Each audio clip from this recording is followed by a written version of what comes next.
السلام علیکم ورحمۃ اللہ وبرکاتہ۔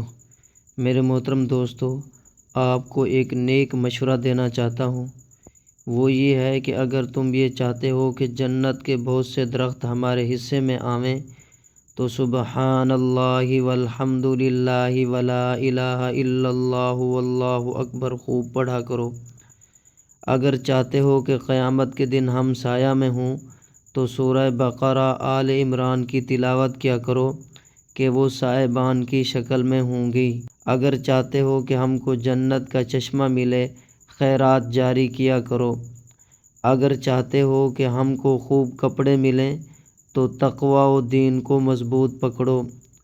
اگر چاہتے ہو کہ جنت میں دودھ کا چشمہ ملے یا حوض کوثر سے خوب سیراب ہوں تو علم دین خوب حاصل کرو۔ اگر چاہتے ہو کہ پل صراط پر پل جھپکتے گزر جاؤ تو شریعت پر خوب مستقیم رہو۔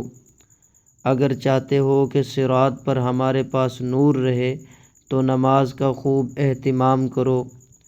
اگر چاہتے ہو کہ ہم کو جنت میں بہت سے محل ملیں تو خوب قل ھو اللہ احد پڑھا کرو۔ اسی طرح جو نعمت چاہو اس کے اسباب اختیار کرو، وہی اسباب ان نعمتوں کی شکل بن کر تم کو مل جائیں گے۔ سبحان اللہ الذی لا یخلف المیعاد ولا یضیع اجر المحسنین۔